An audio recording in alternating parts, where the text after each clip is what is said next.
Bonsoir à toutes et à tous, on se retrouve pour la tranche info en direct sur votre antenne Canal 10 Télévision que l'on débute tout de suite avec Info 10, le journal local et régional.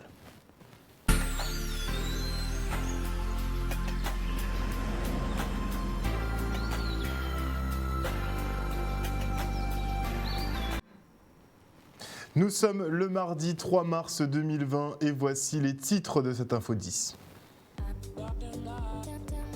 Le coronavirus est sur toutes les lèvres et pour cause. Le virus ne cesse de se répandre à travers le monde. 30 fois plus mortel que la grippe et tout aussi contagieux, il est frais. Mais faut-il s'alarmer pour autant? Nous vous entendrons dans cette édition. Puis nous reviendrons sur la première plénière du conseil départemental lors de laquelle les élus ont acté l'adhésion de cette collectivité au syndicat unique de l'eau tant attendu. Et en fin d'édition, nous irons à la rencontre de l'artiste Étienne Roussas qui a eu à cœur de personnaliser un banc de la place Schellcher à Sainte-Anne. Concernant l'épidémie de coronavirus Covid-19 qui a déjà fait 3129 morts à travers le monde, dont 4 en France, Éric Jalton affirme que le principe de précaution doit s'appliquer à la Guadeloupe de manière spécifique. Pour le président de Cap Excellence et maire des Abîmes, l'on ne peut appliquer les mêmes mesures mises en œuvre en Europe à un territoire insulaire comme le nôtre. Pour ce faire, il réclame la mise en place de ce fameux comité de suivi demandé par Harry Chalus afin d'informer la population sur les avancées et mesures prises par le gouvernement. On l'écoute. Conformément à mon communiqué, réitérer que le comité de suivi de la crise du coronavirus que nous avons décidé en CTAP, présidé par le président de région, le jeudi 27 février 2020, soit mis en place. Ce comité de suivi a pour vocation non pas de piloter les choses, c'est pas un comité de pilotage, mais de suivre, d'informer les élus, les représentants du monde économique, je suppose aussi du monde des travailleurs, les syndicats et autres forces vives qui le souhaitent, de l'avancée des choses par rapport à la préhension et les mesures qui sont prises et qui évoluent par le gouvernement, les autorités publiques compétentes par rapport à l'évolution de cette crise du coronavirus. De sorte que nous puissions, nous, élus du peuple, maires, présidents de PCI, responsables économiques, de chambres consulaires, syndicats de travailleurs, informés sur la situation. Et pour ma part, je souhaiterais, je le dirai au comité de suivi, que nous puissions continuer à prendre des mesures pour empêcher que viennent sur notre territoire Guadeloupe insulaire des populations de zones durement touchées par le coronavirus. Ça viendra tôt ou tard, mais ça ne sert à rien d'en rajouter. Et on ne peut pas appliquer in extenso les mêmes mesures qui sont prises dans l'hexagone, l'ensemble français, au sein du continent européen, que sur un territoire insulaire à 7000 km qui est la Guadeloupe. Je ne parle pas des autres territoires d'outre-mer aussi qui ont leur particularisme. Alors je tiens à ce qu'on tienne compte de ces particularités. Il n'est pas encore chez nous. On ne peut pas dire, bon, comme c'est déjà entré dans des régions de France, donc on va laisser les passagers d'Europe circuler librement, on verra, on va voir comment on contre tout cela. Non, ce n'est pas encore en Guadeloupe, donc on va faire les mesures spécifiques à cette situation particulière.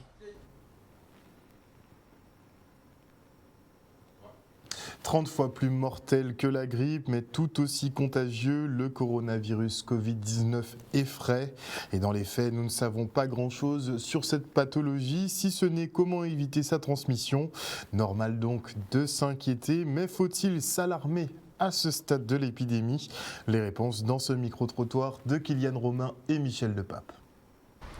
Après, s'alarmer, oui, puisque personne n'est à l'abri. Par contre, je pense que s'il y a des dispositions de prise correctement par l'État et par les autorités compétentes, ça devra aller. Mais il ne faut tout de même pas prendre à la légère la question du coronavirus, à mon avis. Moi, je ne m'alarme pas. Il ne faut pas. Il faut pas. On entend les précautions à prendre, on essaie de faire le nécessaire et puis je pense que ça va. Mais il ne faut pas s'alarmer puisque déjà... on va se faire mal en s'alarmant, on ne se rend pas service. S'alarmer non, mais faire ce qu'il faut, oui, pour empêcher que ça arrive, oui. Oui et non en même temps, on va dire. Bon, moi je suis dans le milieu touristique, donc je suis visée. Je travaille pas très loin des terminales de croisière. De notre côté, on prend nos précautions, mais c'est vrai que le virus, il est à nos portes et que je pense qu'il faut faire attention quand même, sans trop tomber dans la psychose en fait, parce que c'est quand même, moi qui suis dans le tourisme c'est une filiale économique pour nous et du coup, si on commence à faire fuir le tourisme, d'un côté, c'est pas très bon. Et puis niveau santé, il faut faire attention quand même, parce que vu ce commence à prendre l'ampleur dans le monde, il faut vraiment faire attention à comment on s'organise. Bon, prendre les précautions qu'on nous demande de prendre. Eh ben, de toute façon, pour tout virus, il faut s'alarmer. Hein. Donc après, il faut suivre juste les choses qui sont dites, hein, tout simplement. Après, comme on dit, les virus n'ont pas de frontières. Donc qu'on soit confiné ou pas, si on doit l'attraper, on va l'attraper. Hein. C'est-à-dire, en fait, quand même, en Guadeloupe, on a un problème. C'est pareil, quand il y a les cyclones, on anticipe, mais trop. Et dans l'exagération. Je pense que normalement, il doit y en avoir pour tout le monde. C'est-à-dire qu'après, il y en a peut-être qui ont besoin d'un, ils vont en prendre 10. Et ça, c'est trop. Donc après, oui, il faut anticiper, mais pas exagérer au niveau des achats. Et c'est ça le problème. Et c'est le monde. C'est le monde, c'est la façon de réceptionner le message qui fait ça. Mais bon, c'est pas la peine d'avoir ce comportement, quoi. On a le savon d'abord. Déjà, c'est pas la peine de paniquer, voilà, c'est pas la peine de paniquer. Ça sert à rien. Faut rester vigilant. Oui, voilà. Zen quand même, vigilant, mais rester zen. Voilà. Et puis il y a le Seigneur, parce que j'ai la foi et voilà. Alors je comprends un peu les gens qui paniquent un peu, mais je pense que après il y a beaucoup de parano, comme on dit, mais bon. C'est comme ça, hein, je pense, hein, on va pas changer les gens, donc c'est comme ça. Donc voilà. Moi, bon, je suis comme tout le monde, j'ai un peu peur aussi de l'avoir, mais je ne veux pas m'arrêter non plus de vivre, parce que vous voyez, il y a eu la grippe. Vous voyez, la grippe, elle a fait plein de morts aussi. Donc c'est pas pour autant que les gens ils sont partis en pharmacie, les masques, etc. etc. Donc on fait avec, hein, comme on dit. Oui, c'est normal, hein. On a peur quand même, hein. On parle de plusieurs morts par jour, on parle de morts. En France, on voit maintenant il y a déjà au moins 5 morts, donc si ça arrive très rapidement, il faudra peut-être être prêt. Donc c'est un petit peu normal que les gens ils aient peur, puisque c'est comme ça, c'est normal.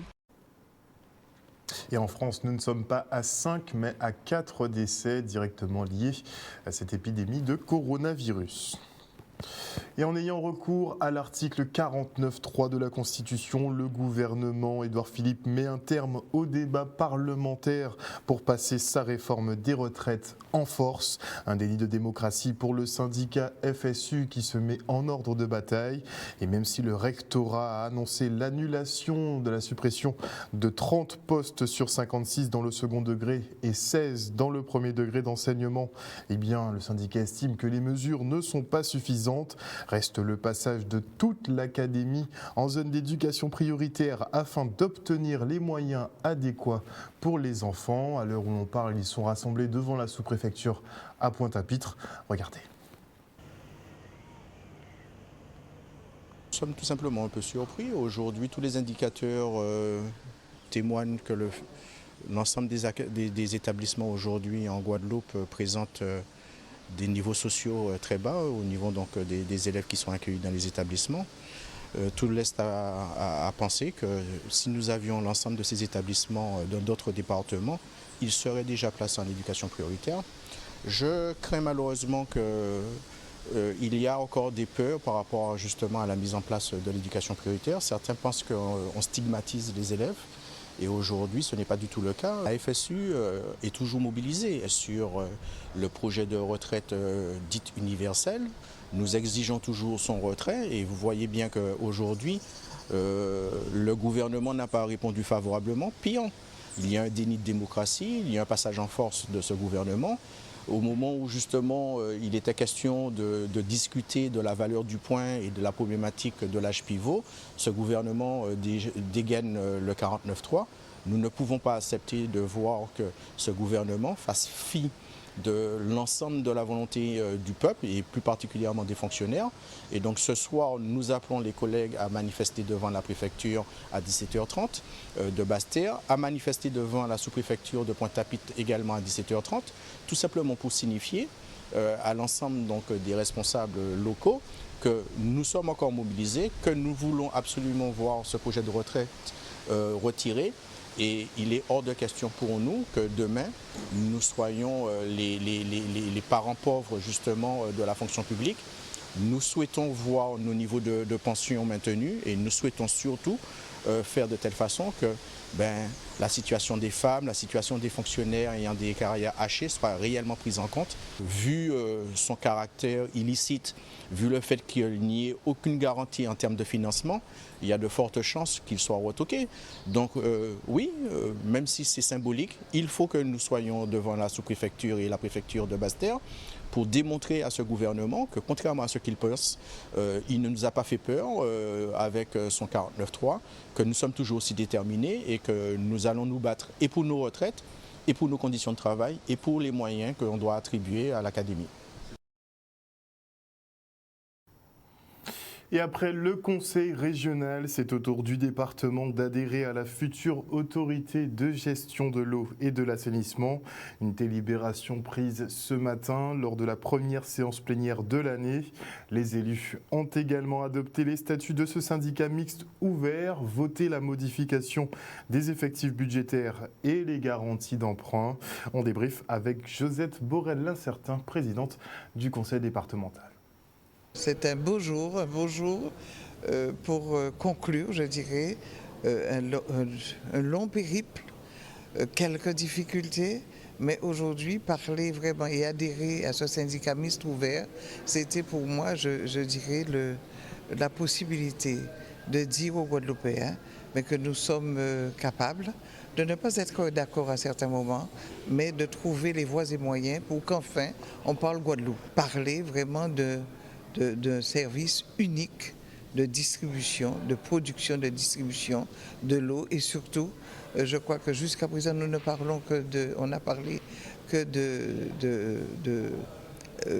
on a oublié, je dirais, l'assainissement. Aujourd'hui aussi, on a parlé d'assainissement parce que je dirais, c'est une bombe à retardement. Si on ne prend pas à bras le corps ce problème, nous aurons les mêmes problèmes à gérer et ça sera certainement beaucoup plus difficile. L'important pour moi, c'était de dire, ce syndicat mixte ouvert doit voir le jour, mais sans casse sociale. Donc aucun licenciement. Il y aura des départs à la retraite, il y aura certainement des gens qui souhaiteront ne pas intégrer, partir ou encore partir dans des EPCI. Donc nous verrons. Mais il fallait garder un socle. Le socle est là, les compétences sont là, les talents sont là. Donc se dire qu'à partir d'aujourd'hui, nous attendrons certainement que le préfet prenne, je dirais, l'arrêté de création de ce syndicat mixte ouvert.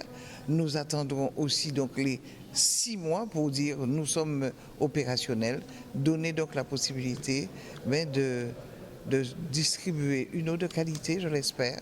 Maintenant, trouver aussi un prix socialement, je dirais, acceptable, c'est-à-dire que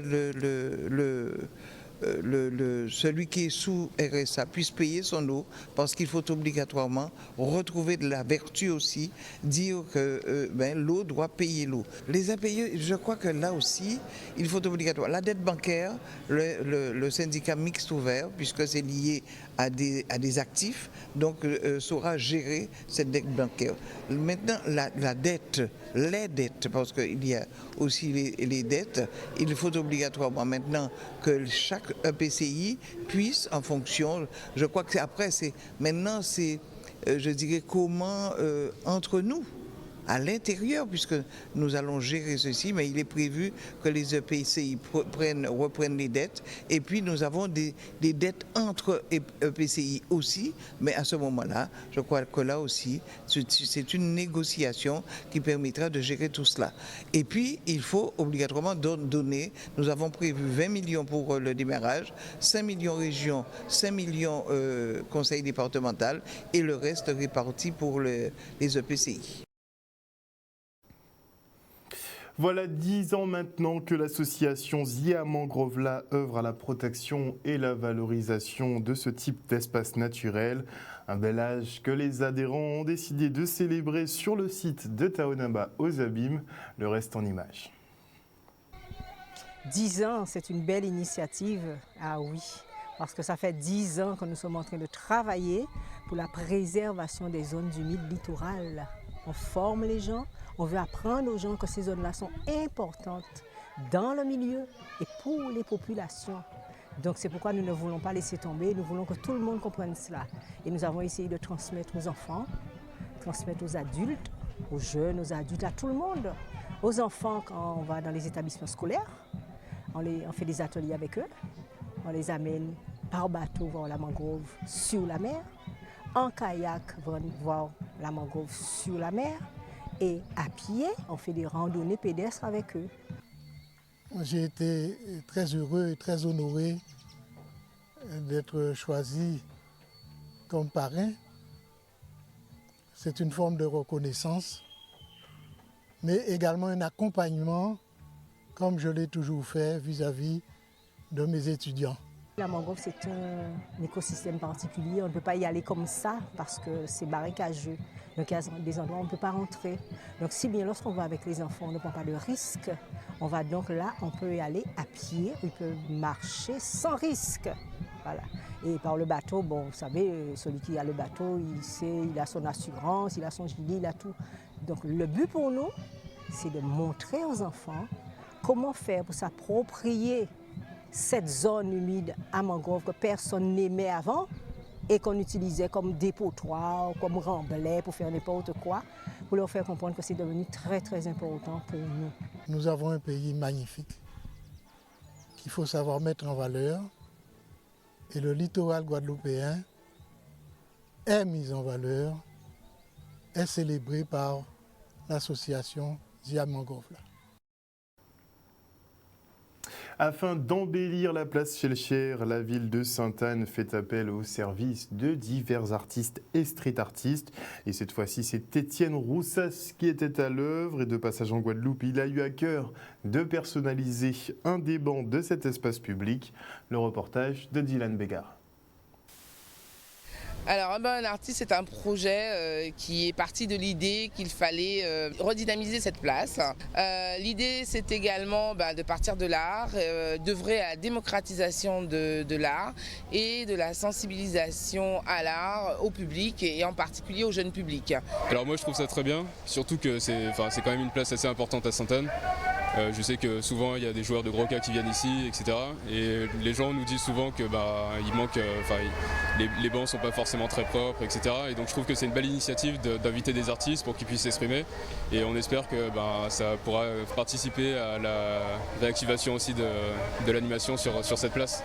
L'autre idée qui est vraiment présente dans ce projet, c'est que chaque artiste doit avoir une intentionnalité, une démarche artistique. C'est-à-dire que ce qu'il fait, en tous les cas sur le banc, doit avoir un sens. En fait, vu qu'on est sur la place Victor Schellcher, j'ai décidé en fait de faire un rappel au code noir, donc à l'article 38, qui est un article particulièrement choquant et qui parle des esclaves qui s'enfuient et sur lesquels on apposait donc des fleurs de lys. Et moi, à contrario, j'ai décidé de l'utiliser comme un motif de courage et donc de le représenter par ce banc. Là, j'ai peint le banc en rouge, donc c'est vraiment une couleur qui flash et qui accroche l'œil, donc pour attiser la curiosité. Et ensuite, je vais apposer des visages dessus qui représentent donc tous ces hommes et femmes qui sont échappés pendant l'esclavage et qui représentent un peu le courage et la mémoire. C'est pas du tout un banc pour ouvrir un conflit ou quoi que ce soit, mais vraiment un banc pour parler et réactiver la mémoire. Et là par exemple, tout à l'heure il y a des écoles qui vont passer et c'est l'occasion de pouvoir parler de l'histoire guadeloupéenne. Voilà, chers téléspectateurs, nous sommes arrivés au terme de cette Info 10. Merci pour votre fidélité. N'oubliez pas, comme toujours, que sur Canal 10, vous faites l'information que nous diffusons. Le journal local revient demain à 18h30. Passez une excellente soirée à l'écoute de nos programmes.